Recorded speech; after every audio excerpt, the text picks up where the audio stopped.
And we are working our way through the book of Genesis right now. And we find ourselves in chapter 12, looking at the call of Abram. Abram, and then later Abraham. And we finished off last time in chapter 11, looking at the Tower of Babel.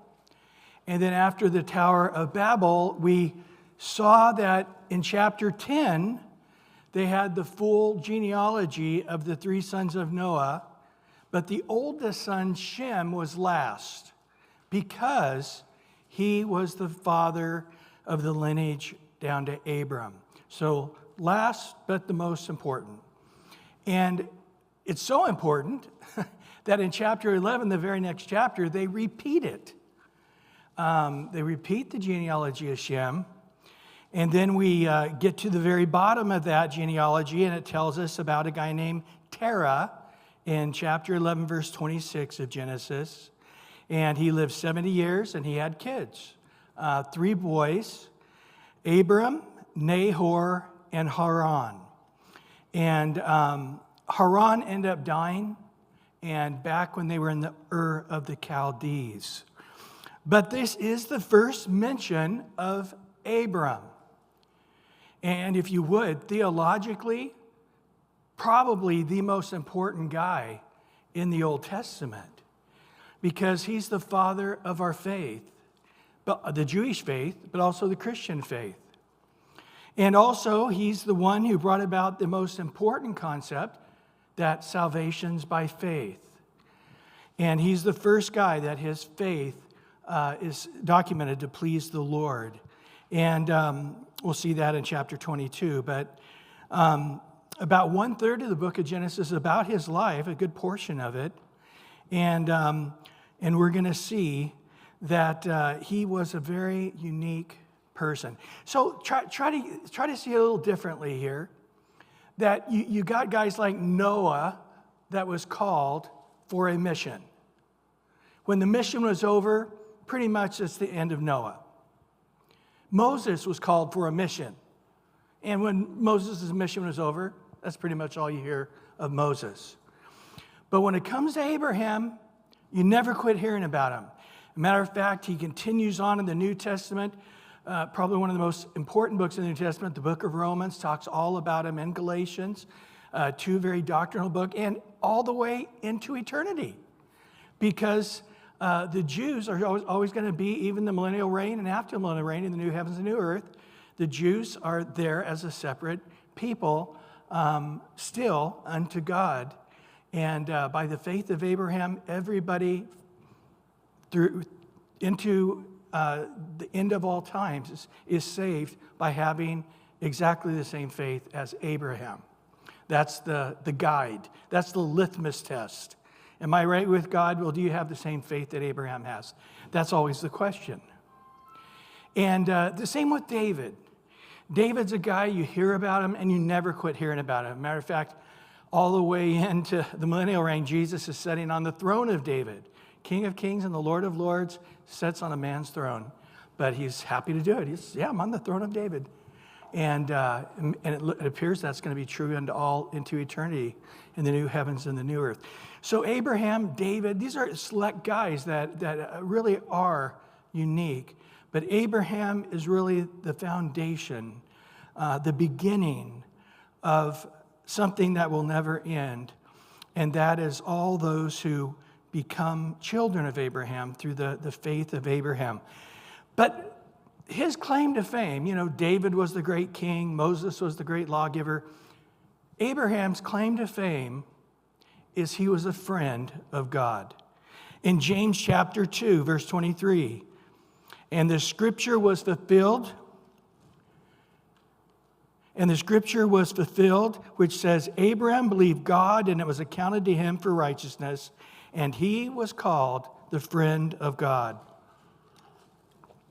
In 2 Chronicles 20, verse 7, are you not our God, and drove out the inhabitants of this land before your people Israel, and gave it to the descendants of Abraham, your friend forever? I mean, it's one thing to have great friends in high places. and I guess you can't outdo that. But then it's really great when you got a forever friend. Do you know what I mean? BFF forever. In Isaiah 41:8, but you, Israel, are my servant, Jacob, whom I've chosen, the descendants of Abraham, my friend. And so here's the neat thing, guys. The Bible tells us that God's the same yesterday, today, and forever. And whatever he will do for one of his children, he feels that way about all his children. And if you're a parent, you know that's absolutely true. And so if God looked through the eyes of grace at Noah, God will look through the eyes of everybody with grace. And in the same way, if God wants to be Abraham's friend, he wants to be your friend. I'd say probably the two main things that happened in my life is the first one is when I really understood God loved me, Bryan Newberry. I knew he loved the world, and he sort of got stuck with me. That's the way I figured it. Sort of like a family reunion. You know, you're glad to see some of the family. Another family, they're only at the reunion because they're family. And you talk to them as little as you have to type thing. That was the way I've always pictured it. You know, God likes cool people, but I'm not one of those cool people. So, you know. But there was a point where God told me he loved me, but then the other is that God likes me. That's pretty cool, because I know he tolerates me. He's got to put up with me. I know he's got to get me to heaven. I was like, well, you believe, so come on in, you know. Welcome to the family reunion, but, you know, don't expect me to be hanging out with you. But no, there was a moment in time where the Lord spoke to me. It was very healing. I like you. And the Lord likes us. He wants to be our friend forever. And Abraham, the man of faith, and the reason he was God's friend is because he was the first to believe in God unto righteousness. Well, then we get down to verse 29 and 30 there of Genesis 11, and we discover that Abraham got married to a lady named Sarai, who later will be Sarah, but she was barren. She couldn't have kids, which was huge in those days. Now, we come to chapter 11, verse 31 and 32, and it says, Terah took his son Abram and his grandson Lot, the son of Haran, and his daughter-in-law Sarai, his son Abram's wife, and they went out with them from the Ur of the Chaldees to go to the land of Canaan, and they came to Haran and dwelt there. So the days of Terah were 205 years, and Terah died in Haran. Now we come to chapter 12. And it starts out by saying, in Genesis 12, verse 1, now the Lord had said to Abram, get out of your country, from your family, and from your father's house to a land that I will show you. So now you're wondering, why is it saying he had talked to him? And then you take these chapter 11 passages and you start trying to say, well, I don't understand. Abraham was to go out. Why is Terah taking Abram? Why is Terah in charge here? And why do they stop at Haran? Well, the best commentary in the Bible, guys, is the Bible. And in Isaiah 51, verse 2, it says, look to Abraham your father and to Sarah who bore you, for I have called him, what? Alone, and blessed him and increased him. The best commentary we get is out of Stephen's sermon in Acts chapter 7. And there in verse 2 through 4, it says, and he said, brethren and fathers, listen. This is right before Stephen was stoned to death, his first Christian martyr. But he's trying to reason with these Pharisees and these guys, the same ones that crucified the Lord, that are upset now with him. And he said, brethren and fathers, listen. The God of glory appeared to our father Abraham when he was in Mesopotamia, listen, before he dwelt in Haran. Now, if you're just reading chapter 11 and you go on, you think God had spoke to him at Haran. No, that's not the case. Stephen goes on in verse 3 and 4, and he said to him, "Get out of your country, from your relatives, and come to a land that I will show you." And he came out of the land of the Chaldees and dwelt in Haran. And from there, when his father was dead, he moved him to this land in which you now dwell. So let me put the picture together for you.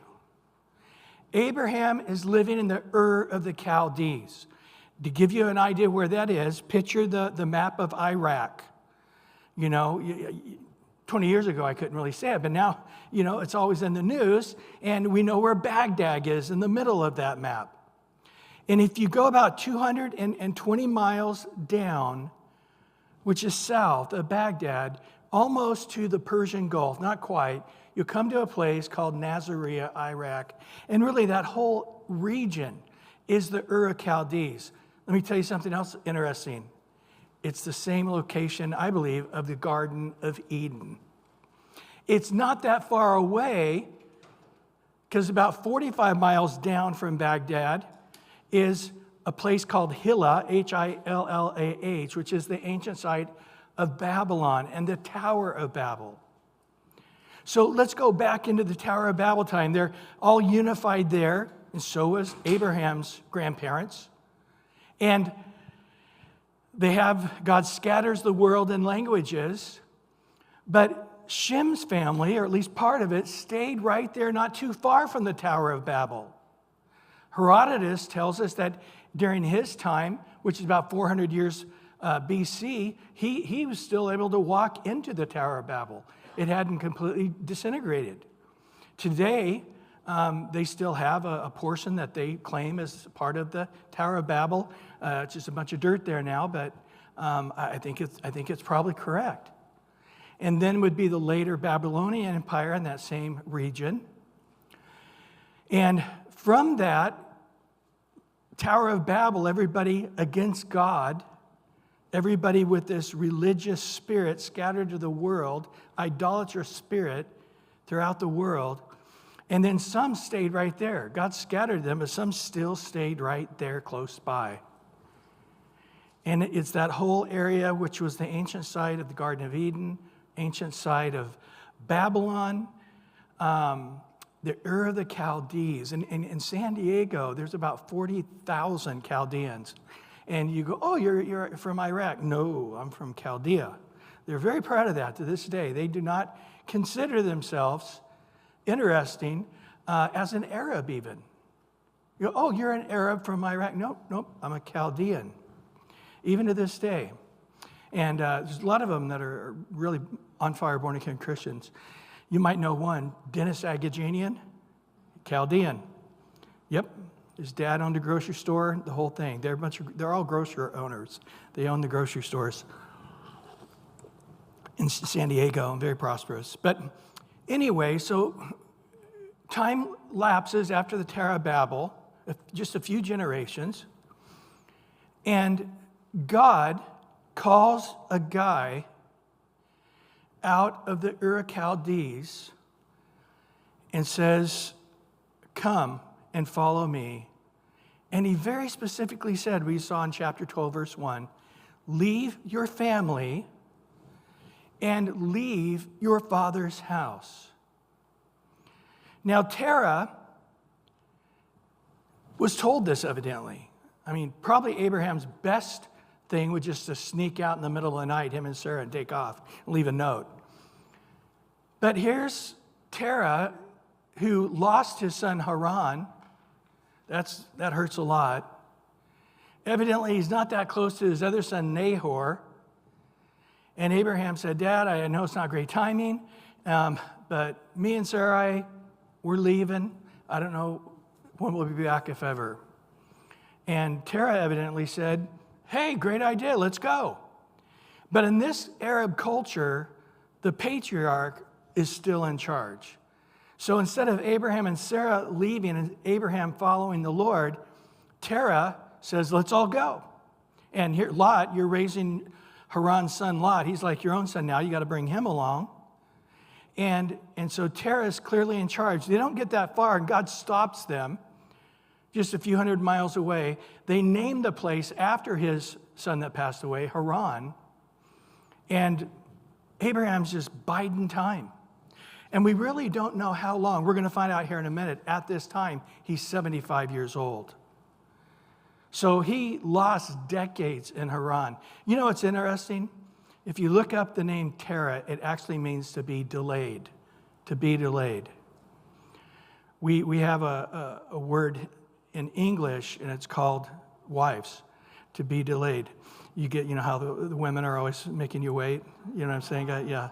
Too many women here, not a lot of laughs. Anyway, to be delayed. And then, thanks, Kurt. And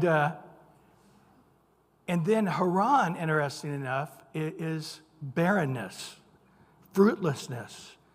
Abraham was stuck in Haran, delayed in Haran, in a place of fruitlessness. But he waits till after his dad, Terah, dies. It's interesting, but you remember in the Gospel of Matthew when a guy said, Jesus, I'm going to come and follow you. And he said, let me first go bury my dad, which means let me wait till my dad dies and I take over the family business and I get financially secure, then I'll follow you. And Jesus said, nope, you come and follow me now, let the dead bury their own dead. Now this sounds really harsh and cruel, but understand in this Arab culture, you do not depart from your family. This is why so many guys have told so many presidents, you'll never get a democracy to work in Arab countries because they are tribal. Their pride isn't in their country as much as it is in their tribe. They will be loyal to their tribe. And when you go into Arab countries, which I have, you go even to a large city area, the name of the city, everybody's related, everybody intermarries within their own family. They try to arrange, do you marry with your first cousin? That's normal. But everybody knows everybody, and they know you're not from there. They definitely know who's who, and they're committed to that. So when Abraham is being told by God, leave your family, that seems like, wow, God's a mean dude. He's ripping and tearing. This is harsh. And then he makes it very clear, not just your family, your father's house.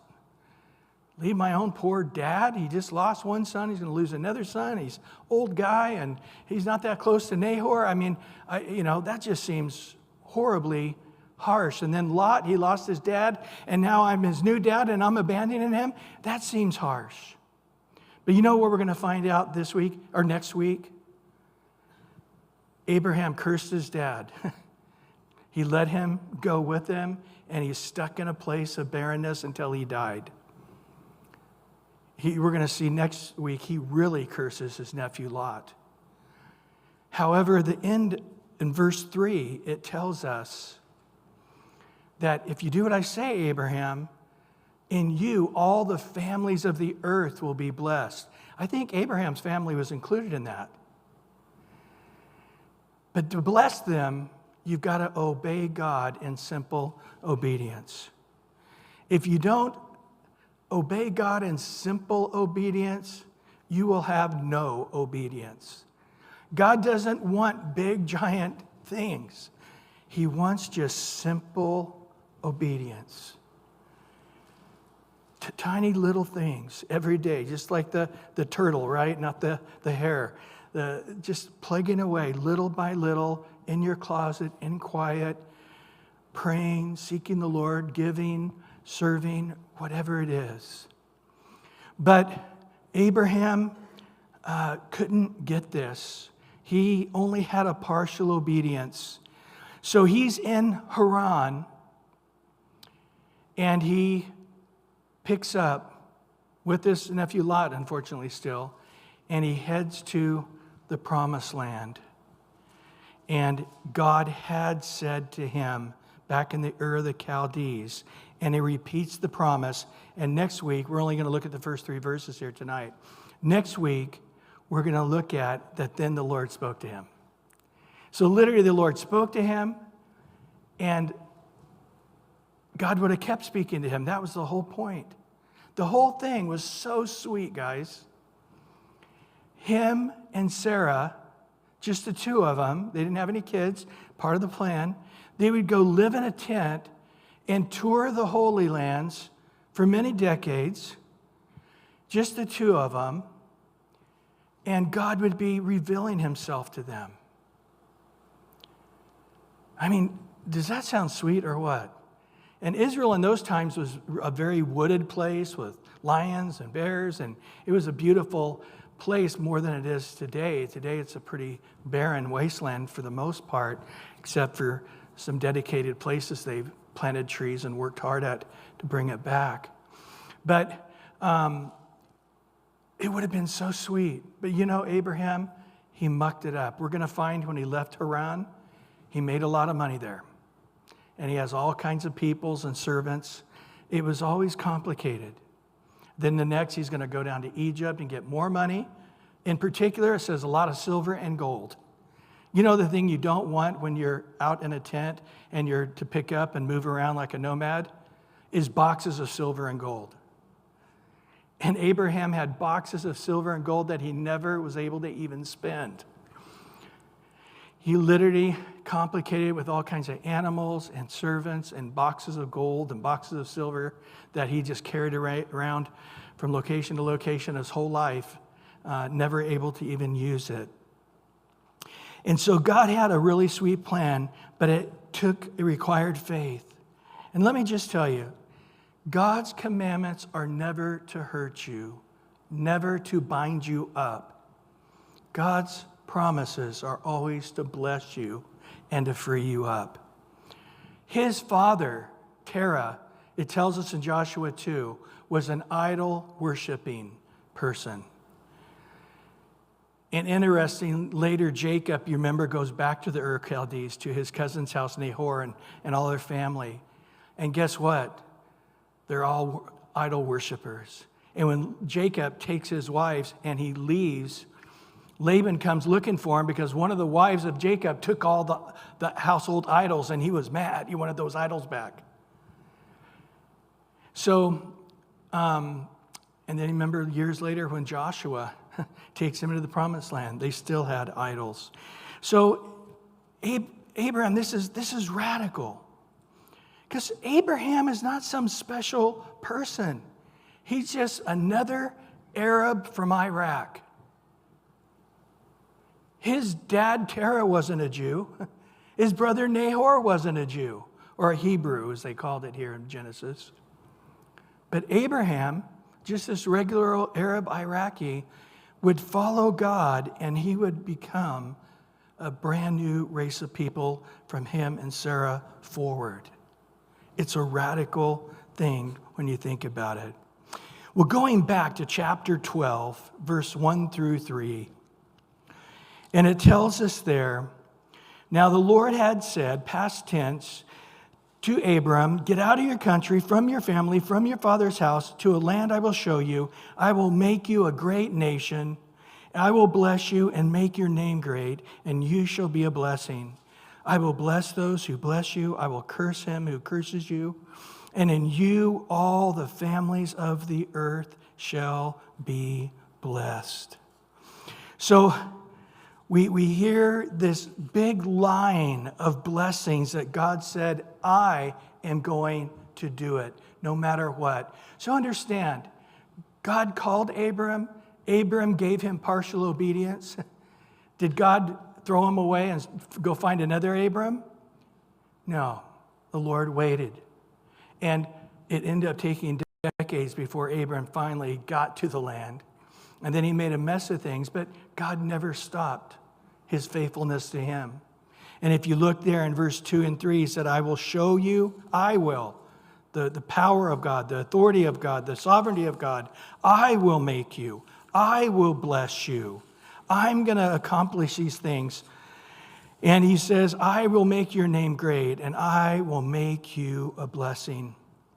I think David, meditating on this years later in Psalm 37, verse 3 through 5, he said this, trust in the Lord and do good. And then, like Abraham and Sarah should have done, dwell in the land and feed on his faithfulness.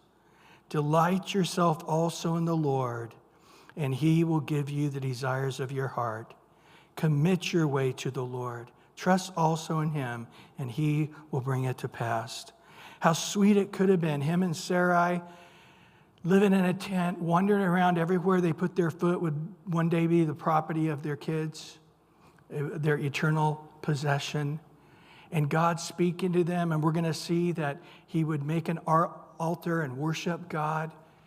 And this was delayed, but God didn't stop in his faithfulness towards Abraham. He said, I will make you a great nation. Later in Deuteronomy, God says, why did I pick you? Because your numbers were high? You weren't a very populous group. It's because you guys had something special to give me? You had nothing special. I'm going to tell you why I picked you. Because I set my love upon you, and I chose to make you a special treasure unto me. That was such a revelation. And so this would become a great nation. And in Genesis 13:16, he says, I'm going to make your descendants as the dust of the earth. In Genesis 15, he says, I'm going to make your descendants as the stars of the heaven and as many.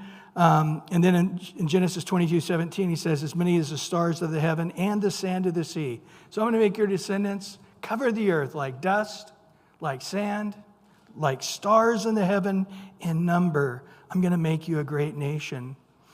And I'm going to make your name great. We find in Genesis 22 when Abraham really deeply touched the heart of God. And this is when he offered his son Isaac up as an offering. And God said, now your name shall be great, because you did not withhold your son, your only begotten son. And he said, in blessing, I'm going to bless you, and multiplying, I'm going to multiply you. And God indeed made Abraham's name great to this day. And he said, I'll bless those who bless you, and I'll curse him who curses you. Barnhouse, in his commentary, made a note that the Greeks overran Palestine and desecrated the altar in the Jewish temple, and they were soon overthrown by the Romans. The Romans killed Paul. Titus came in, destroyed Jerusalem, and Rome soon after that fell. Spain came in with the Inquisition against the Jews, and now is a fifth-rate nation. Poland had the pogromos, and that's a time when the Catholic Church was dominant in Poland, persecuted the Jews. Hitler in Germany, and we know what happened there, the anti-Semitism and the murderous ways, and God brought that nation down. Britain horribly persecuted the Jews, especially after World War II, when they were trying to return to the Promised Land, and they stopped them and did everything they could to please the Arabs and persecuted. And if you look at the United States, we were the first nation to recognize Israel as a nation. And if you look after World War II, remember it said of the Britain Empire, the sun never set on the English Empire, because they had Africa and India and all the way around the world. The sun was shining somewhere on land possessed by England. But after World War II, England goes down, and you look at us, our graph goes straight up like no other nation in the history of this world. And you say, well, Donald Trump, he really made us prosperous. As far as I can tell, he was the most pro-Israel president that our country has ever seen. And yes, a lot of things he did seemed to prosper, but I think God blessed those who blessed God's chosen people. And he moved the embassy to Jerusalem, but far more than that. He was very much pro-Israel. And God, I believe, blessed that. Well, and he said, in you all the families of the earth shall be blessed. How is that? Through the Messiah. Let's look at a few verses on this as we end here tonight. In Galatians 3:7, therefore know that only those who are of the faith are sons of Abraham. And then in Galatians 8:9, and the scripture foreseeing that God would justify the Gentiles by faith, same way Abraham was, he preached the gospel to Abraham, we'll look at that in chapter 14, saying, in you all the nations shall be blessed. And then those who are of the faith are blessed with believing Abraham. Paul points something out really interesting in Romans chapter 4, verse 11 and 12. In the NIV, I like the way it reads. And he received circumcision as a sign, a seal of righteousness that he had by faith while he was still uncircumcised. So then he is the father of all who believe, but have not been circumcised, in order that righteousness might be credited to him. And he is then also the father of the circumcised, who not only are circumcised, but also follow the footsteps of faith that our father Abraham before he was circumcised. So he is the father of all who believe. Why he was uncircumcised. We're going to see that says that in Genesis 15. Circumcision came in Genesis 17. In Romans 4:16, this is great. Therefore, it is of faith that it might be according to grace, so that the promise might be sure to all the seed, not only to those who are of the law, but also to those who are of the faith of Abraham, who is the father of us all. Now follow this in Romans 9. He actually goes on to talk about this. In chapter Romans 9:6, for they are not all Israel who are Israel, nor are they all children, because they are of the seed of Abraham. But in Isaac your seed shall be called. That is, those who are the children of the flesh. Listen, those who are of the children of the flesh, these are not the children of God, but the children of the promise are counted as the seed. So I want to help you understand this. Abraham had Ishmael, but he was not counted according to the promise. Isaac was. But then you say, oh, well, that's Hagar, and she's an Egyptian, and Sarah, she's the chosen one. Okay. Isaac has twins. They weren't even born a second apart because Jacob had a hold of Esau's leg. But Esau, technically came out first, so he's the oldest brother, even though there was no separation between the two. But God rejected Esau, so Esau was not counted according to the promise, but Jacob was, later to be called Israel. So he says, who really are of the lineage of Israel. Now here's something interesting. Today, Israel's law is, and it has been since the beginning of 1948, is that you're a Jew and can immigrate to Israel and be a citizen there if your mother and your grandmother both can prove they were Jews. Dad, doesn't matter. But if you use that reasoning, go back to the book of Ruth. King David couldn't be considered a Jew today. He's like the number one Jew, most heroic Jew there is. Israel wears the Star of David, but he wouldn't have passed that test because of grandmother Ruth, right? So,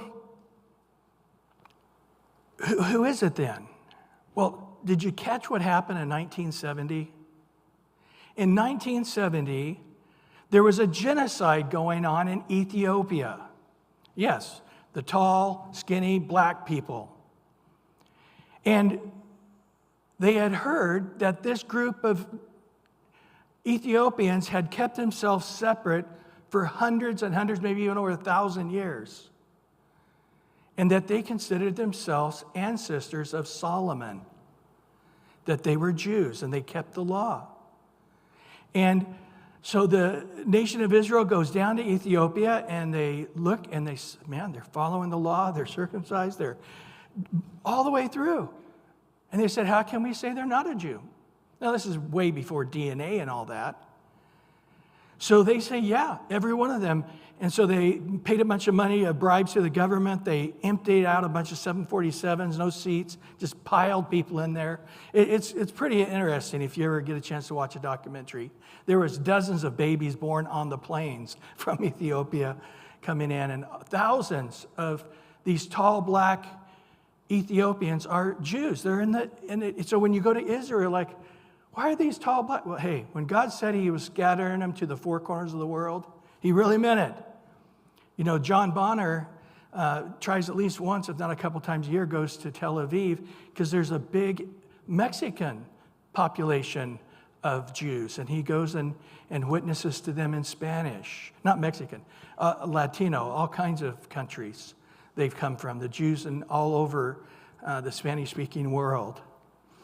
And so really they are. I mean, as we talked about, most of the Jews are Ashkenazi Jews. We talked about that, the white Jews from Europe. But even now, as people are leaving the Ukraine, all the Jews that are immigrating out of the Ukraine are going to Israel, and Israel's bringing them in by the thousands right now. So it's an interesting thing. Who is actually a Jew? Well, we say, oh, DNA. DNA is the proof of everything. Well, I think God has something greater than DNA. And that's like some kind of spiritual DNA he can see. And when somebody believes in him by faith, they get spiritual DNA. And they are the true Jews. Listen to what he has to say in Romans 9. I just read that. Chapter 9, verse 23 to 26 now. And that he might make known the riches of his glory on the vessels of mercy, which he had prepared beforehand for glory. Even us whom he called, not of the Jews only, but also of the Gentiles. Hosea prophesied about this. In verse 25, he says also in Hosea, I will call them my people who are not my people, and her beloved who was not my beloved. And it shall come to pass in place where it was said to them, you are not my people, they shall be called the sons of the living God. Let's go on down to verse 30 of Romans 9 to verse 33. What shall we say then? That Gentiles, you got 9:30 there, Kurt? Okay. So Romans 9, verse 30 to 33. What shall we say then? That the Gentiles who did not pursue righteousness have attained to righteousness, even the righteousness of faith. But Israel, pursuing the law of righteousness, has not attained to the law of righteousness. Why? Because they did not seek it by faith, but as it were by the works of the law. For they stumbled at the stumbling stone, as it's written, behold, I lay in Zion a stumbling stone, a rock of offense. Whoever believes on him, Jesus the Messiah, will not be put to shame. And what do we find in Revelation 5:9? The great cloud of witnesses, thousands upon thousands worshiping the Lord, of every tribe, of every tongue, of every nation, of every people. Who are the children of Abraham that will be blessed like Abraham and then be a blessing like Abraham? It's those children of promise. Who are the children of promise? Well, after Christ, it's those who believe in him. Get the spiritual DNA that God can see. And those are the children of promise called sons of God. Because the blessing that God is saying, he's calling you. He called you. Just like Abram's, just this, all he knows is all these idolatrous ways. And God speaks to him and he's like, yes, Lord. Just what happened to us. We were in our sin and, don't bother me with church. That sounds boring. I don't want to know about God. I don't know about his Bible. I don't want. And then something happened and God grabbed a hold of us, our sinful heart. And we said, yes, Lord. And then slowly he directed us to himself and to the word and opened our eyes to be those people. And then the Lord said, I've called you to be separate. I called you to be alone. What did Jesus say? In comparison, you got to hate your father, mother, brother, sister, wife, children, yes, even your own life, if you're going to follow me. And he said, if you're going to follow me, you got to know what it's going to take. It's denying yourself, taking up a cross, and following me. It's like this. Those who want to lose their life will gain it. Those who want to find their life will lose it. So just like Abraham, it sounds ripping and tearing, but we have to seek first Jesus above all things. And then we can be blessed, and then we can be a blessing. But until we live under that spout where the blessings flow out, we're not going to be the blessing that in us, all the families of the earth will be blessed. That's God's design, is that we would be fruitful as believers. Amen? Well, Lord, thank you for your word tonight. And Lord, we just stop and meditate on these things that, wow, we really are a Jew. We here are the Jews that you saw when you called Abraham. It wasn't Ishmael, it was Isaac. It wasn't Esau, it was Jacob. And it wasn't those who are calling themselves Jews and going to synagogue and having certain haircuts and certain dress. And it's those who have the faith that Abraham had in you, that we become the children of God, and we become the children of God through Abraham, when just like Abraham, we believe in you, Lord, and you account that to us as righteousness.